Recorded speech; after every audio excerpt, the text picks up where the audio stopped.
감사합니다.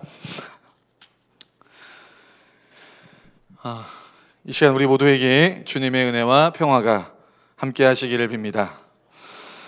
저는 강원도 고성 초도제일교회 이상중 목사입니다. 39년 된 초도제일교회는 교단에서 북한 땅과 가장 가까이 있는 최북단에 위치한 교회입니다. 교단에서 통일 그리고 평화의 상징적인 교회가 되기 위해 애쓰면서 사역하고 있는데요. 특별히 우리 신세계교회에서 기도해 주시고 또 많은 도움을 주셔서 참으로 감사한 마음으로 이 자리에 왔습니다. 제가 저녁 예배 8시 넘어서 설교를 하는 거는 4년 만인 것 같아요. 왜냐하면 저희 교회는 새벽 기도회가 4시에 있거든요. 어촌이라서 4시에 이제 예배를 드리고 바닷가로 나가세요. 그래서 3시 반쯤에 제가 일어나야 되기 때문에 보통 이 시간에 제가 잠들어 있습니다. 4년 만에 저녁 예배를 설교를 전하다 보니 목소리가 좀 갈라지는 것 같은데요. 기쁨으로 들어주시면 감사하겠습니다. 금요 성령 집회 시간마다 기도하신 초도제일교회가 궁금하셨을 텐데요. 성도님들 앞에서 있는 이상중 목사가 이 어촌의 작은 시골 교회에 어떻게 가게 되었는지, 그리고 짧은 시간이지만 교회에서 3년간 사역하면서 겪었던 이야기들을 오늘 말씀과 함께 나누도록 하겠습니다. 저는 고성으로 가기 전에 서울 대치동에 있는 동광교회에서 부목사로 3년 3개월을 사역했습니다. 많은 분들이 대치동에서 어촌 시골 마을로 이동한 과정에 대해 굉장히 극적이다, 어떻게 거기에 살다가 글로 이사를 갔냐, 사역지를 옮겼냐라고 말씀하시면서 그럼 왜 그런 선택을 하게 되었느냐라고 질문들을 하세요. 질문하시는 분들은 대부분 제가 뭔가 대단한 결심이나 뜻을 가지고 고성으로 갔겠거니 생각을 하시는데요. 그런데 제가 시골 어촌으로 가게 된 이유는 굉장히 단순합니다. 더 이상 부교육자는 하고 싶지 않다. 이게 가장 큰 이유였습니다. 아내에게 나 더 이상 부교육자 못하겠어 이렇게 선포를 했더니 아내가 저를 쳐다보면서 그래, 하기 싫은 거 하지 마. 단독 목회 자리 찾아봐. 못 찾으면 내가 먹여 살릴게. 이렇게 말해주더라고요. 제가 목사님들이랑 사이가 안 좋았던 게 아니고 10년간 이제 부교육자로서 담임 목사님의 목회를 도우면서 이 뜻이 다 같을 수가 없잖아요. 그러니까 그 뜻을 맞춰가는 그런 것들이 즐겁기도 했지만 이제 많이 힘들었던 것 같아요, 제 스스로가. 그래서 이제 부교육자는 못하겠고 내가 가지고 있는 것들을 뭔가 이제는 펼쳐봐야 되겠다라는 생각을 가졌던 것 같아요. 그래서 부교육자를 못하겠다라고 선포를 하고 아내의 용기 되는 말을 듣고 그 즉시 교단 총회 게시판 청빙란에서 가장 처음에 뜬 청빙 공고를 보고 지원을 한 거예요. 가장 내가 청빙 공고 게시판에 나온 그 글을 보고 제일 먼저 나온 게시판 지원서를 내겠다, 이렇게 한 거죠. 저에게는 큰 도전이었는데요. 왜냐하면 다시 부교육자의 자리로 돌아올 생각이 전혀 없었기 때문입니다. 그러니까 만약에 안 되면 또 다른 단독 목회 자리를 찾던가 뭔가 다른 것들을 해야 하는 그런 상황이었습니다. 안전한 삶을 포기하고 부교육자로 계속 있으면 안전하잖아요. 뭐 자녀 2명과 가족을 먹여 살리기에도 그렇고 뭐 이렇게 사역하는 데에도 큰 무리가 없기 때문에 좀 안전한 자리였습니다. 그런데 내가 안전한 삶을 포기하고 불안전한 삶을 살겠다라고 결단했기 때문에 저에게는 큰 도전이었어요. 아주 오래된 나라에 왕이 2마리의 독수리를 키웠는데요. 독수리 2마리가 굉장히 멋있었고 날면 사람들이 감탄에 맞지 않는 그런 2마리의 독수리가 있었습니다. 근데 한 마리 독수리는 계속해서 하늘을 날고 멋진 모습을 보여주는데 언젠가부터 또 다른 한 마리의 독수리는 나뭇가지에 앉아서 움직이지를 않는 거예요. 그래서 조련사들이 찾아와서 이렇게 저렇게 해보고 많은 것들을 시도해봤지만 독수리를 날게 하지 못한 거죠. 그런데 그때 이 왕이 지혜자 한 명을 찾아서 이 독수리를 날게 해달라고 했을 때 이 지혜자가 뭐를 했냐면 나뭇가지를 잘라버렸다는 거죠. 그러자 독수리가 날아올랐습니다. 다시 제가 돌아갈 자리를 잘라버린 거예요. 내가 다시는 그 안전한 삶으로 돌아가지 않겠다. 그러자 저에게 새로운 문이 열렸습니다. 서류를 넣자마자 연락이 왔는데요. 바로 다음 날 연락이 왔어요. 임시당회장 목사님이 목사님으로 결정된 거라고 생각하시고 이번 주에 와서 설교하고 공동회의 합시다. 이렇게 말씀하시는 거예요. 사실 좀 말도 안 되는 이야기이긴 해요. 목사님들의 설교를 듣고 또 성도님들의 어떤 의견을 듣고 이런 절차가 있어야 되는데 서류 넣자마자 그 다음날 임시당회장 목사님이 연락이 와서는 당신으로 그냥 결정이 된 것 같으니까 이번 주에 와서 설교만 하라고. 나중에 이야기를 들어보니 그 이력서를 낸 사람 중에 제가 가장 젊은 사람이었습니다. 그래서 성도님들이 마음에 들어 하셨대요. 처음에 제가 지원한 교회가 경상도 고성에 있는 줄 알았을 정도로 정보가 없었습니다. 내가 공룡으로 유명한 지역에 가겠구나, 공룡 보겠구나 싶었는데 강원도 고성에 있는 교회였던 거죠. 제가 만약에 이런저런 조건의 교회를 가고 싶다, 여러 상황 등을 저울질하면서 교회를 찾았다면 저는 어디에도 못 갔을 것입니다.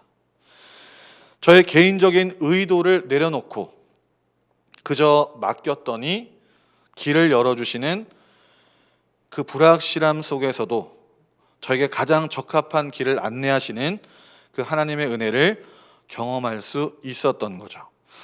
안전을 추구할수록 하나님의 은혜를 경험한다는 건 쉽지가 않습니다. 하지만 신앙의 모험, 삶의 모험을 선택할수록 하나님이 우리의 삶에 개입하시는 은혜를 경험할 수 있게 됩니다. 우리가 다 하지 않고 하나님에게 자리를 내어주면 하나님이 그 빈자리를 채우시면서 일하시는 거죠. 이런 불완전한 모험을 떠날 수 있는 결정적인 요소는 바로 믿음에 있습니다. 너무나도 단순하지만 믿음에 있어요. 결과는 하나님께 달려있다.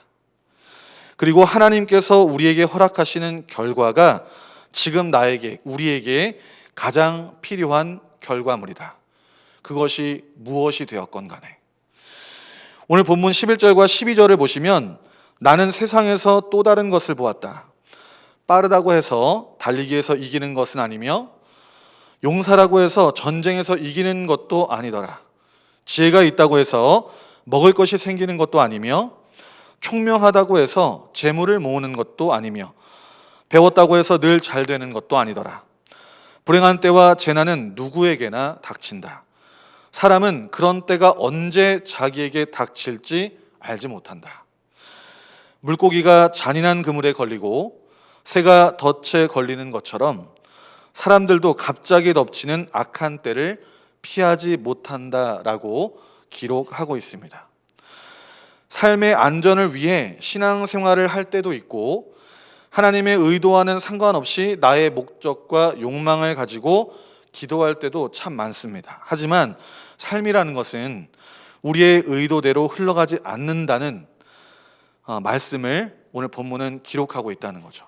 아무리 우리가 나의 안전과 안위를 위해 노력한다 하더라도 그러나 그러한 때가 닥치는 것을 우리는 알 수가 없다. 빠르기를 원하지만 이길 수 없고 지혜가 있다고 해서 먹을 것이 생기는 것도 아니고 총명하다고 해서 재물을 모은 것도 아니고 배웠다고 잘 되는 것도 아니고 심지어 불행한 때와 재난은 누구에게나 닥친다고 전도서의 저자는 이야기합니다. 우리는 삶의 결과를 내 마음대로 조정하기를 원하지만 그럴 수 없다고 성경은 분명하게 말하고 있는 거죠. 결과는 하나님께만 달려있기 때문입니다.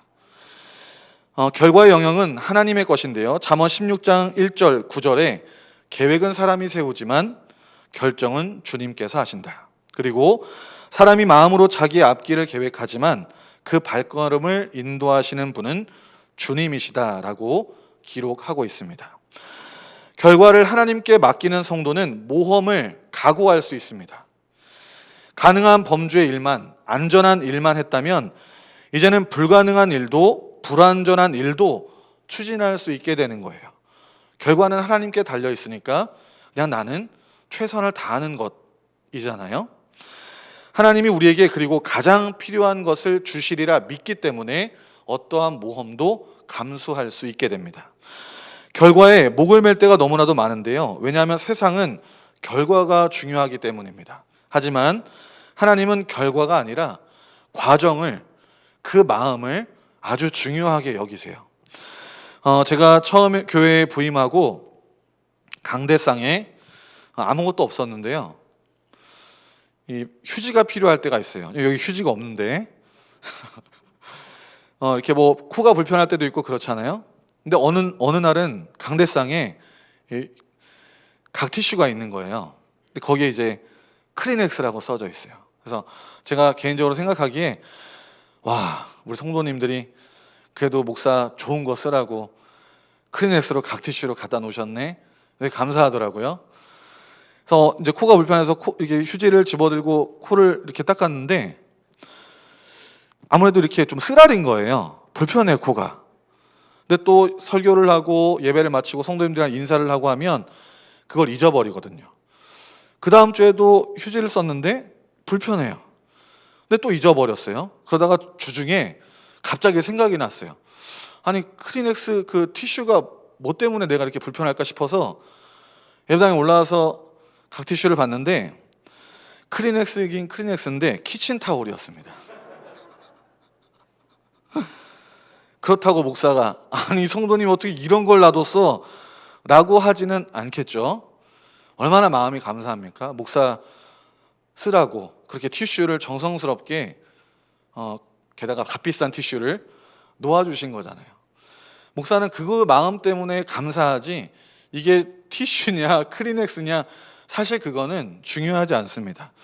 저는 하나님도 마찬가지라고 생각합니다.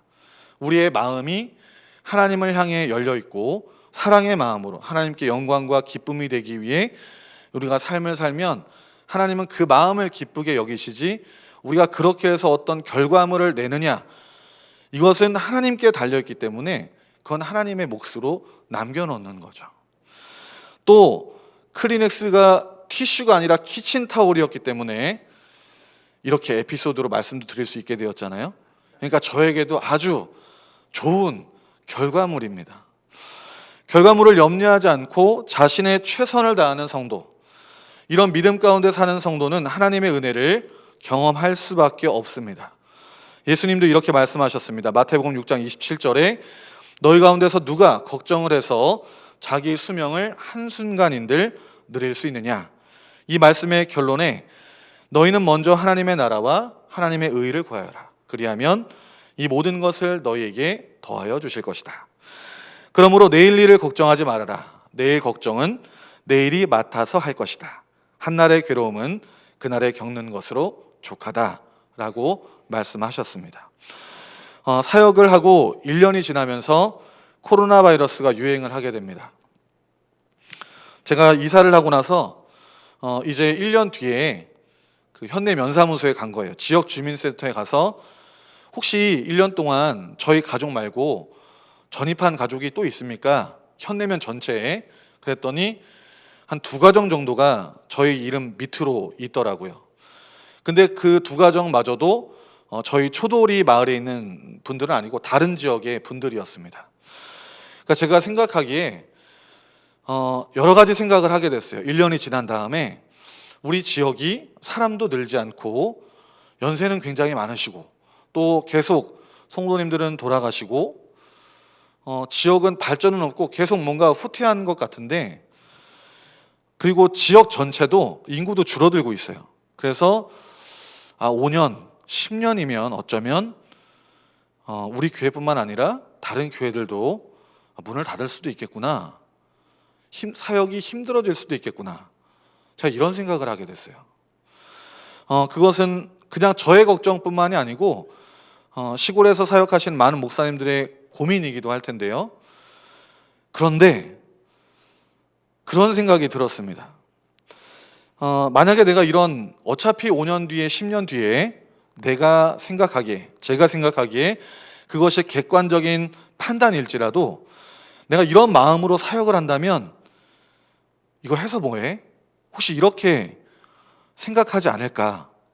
야, 10년 뒤면 어디 다른 자리를 찾으려고 하지는 않을까? 이런 생각이 들더라고요. 그러니까 뭘 해도 즐겁지 않고 기쁘지 않겠죠. 왜냐하면 미래를 생각하면 그냥 어두운 생각들 뿐이니까. 불안정하고 불만스럽고 잘 안 될 것 같은 그런 생각만이 가득 차게 되는 거예요. 이런 아직 닥쳐오지도 않은 그런 미래를 두고 이미 염려하며 무슨 일을 한다는 것은 좋지 않은 결과를 가져올 뿐입니다. 그러니까 미리 걱정하면서 사는 거예요. 그러니까 오늘 뭘 해도 기쁘지가 않아요. 그런데 그런 기도 중에 그런 생각이 들었습니다. 그런 마음이 들었어요. 왜 미래의 일을 네가 미리 결정하느냐? 라는 마음이 드는 거예요. 내일 일도 너는 모르면서 아무리 그것이 객관적인 지표가 될지라도 네가 5년 뒤, 10년 뒤를 어떻게 알아? 네가 왜 벌써 그런 마음과 결정을 내리고 그렇게 사역을 하려고 하느냐? 라는 그런 마음이 들었습니다. 맞지. 결과는 하나님의 것인데 나는 그냥 오늘 하루를 충실하게 내 몫을 살면 되는데 그냥 미리 염려하면서 걱정하면서 그 두려움 속에서 사역을 한다는 것이 얼마나 어리석은 일인지를 깨닫게 된 거죠. 전설처럼 그런 이야기를 들은 적이 있습니다. 그 시골에 있는 목사님들이 한 분 성도님이 너무 귀하니까 새벽마다 부르짖어 막 밤새 성도님들을 위해 기도한다는 그런 이야기 혹시 들어보신 적 있으신가요? 저는 그런 이야기 들어봤거든요. 그런데 저는 그 이야기가 어떻게 들렸냐면 실제적으로 이런 상황들을 맞닥뜨리니까 아마 그 목사님은 성도님들을 위해 당연히 기도는 하셨을 텐데 성도님들을 위한 기도의 시간보다도 어쩌면 자기 자신을 위해 기도를 더 많이 했을지도 모르겠다. 왜냐하면 하나님께 그 자리를 도망가지 않도록 내가 하나님 이 자리가 그냥 떠나고 싶은 도망가고 싶은 그런 자리가 되지 않도록 하나님 나를 이곳에 이 지역에 이 교회 이 성도님들과 함께 있을 수 있도록 나를 붙잡아 달라는 그런 기도를 더 많이 하지 않으셨을까 그런 생각이 들더라고요. 어쩌면 그랬을 수도 있겠다라는 생각이 듭니다. 그러신가요? 그러니까 결과를 미리 염려한다는 것, 결과는 하나님께 달려 있는데 왜 그렇게 어리석게 내가 그런 것들을 미리 걱정하고 두려워하며 이 사역들을, 이 만남들을, 이 일들을 기쁘게 하지 않았을까라는 후회가 들었다라는 거죠. 그래서 이 믿음으로 다시 힘을 낼 수 있게 되었습니다. 그렇지. 결과는 하나님의 것이지. 나는 두려움도 불안도 없이 나에게 가장 좋은 것을 주실 그 결과가 무엇이건 나에게 가장 좋은 것을 주실 하나님을 의지하며 나는 오늘 이 하루를 나의 몫을 기쁘게 살자. 그러면서 여러 가지 일들이 생겨나게 되었습니다. 특히 우리 목사님도 말씀해 주신 이 통일과 관련된 일들이 이런 사역들이 계속 이제 도움을 받게 되었는데요. 가족들과 통일 전망대를 갔습니다. 이제 집이 바로 통일 전망대 근처에 있거든요. 금강산이 북한이 이렇게 가까이에 있는데 이 갈 수 없다는 게 말이 되는 건가? 라는 생각이 들었어요. 저는 사실은 통일의 통자도 관심이 없는 사람입니다. 이었어요. 그런데 이 북한 땅을 밟지 않고는 배와 비행기라는 이동수단만을 사용할 수 없기 때문에 우리는 땅덩이만 큰 육지에 붙어있지 섬일 뿐이구나 라는 생각이 드는 거예요. 그냥 큰 대륙에 붙어있긴 하나 우리는 북한을 그냥 없기 때문에 섬이라고 생각이 들더라고요. 이런 생각이 들면서 제 마음에 이거 통일이라는 것은 굉장히 실제적인 것이고 내가 기도를 해야 할 일이구나 라는 마음이 드는 거예요. 저는 아주 단순한 것에서부터 시작했습니다. 저에게 무슨 큰 뜻이 있거나 어떤 방법을 알고 있거나 이 어떻게 그리고 무엇을 위해 해야 할지에 대한 생각도 전혀 없었어요.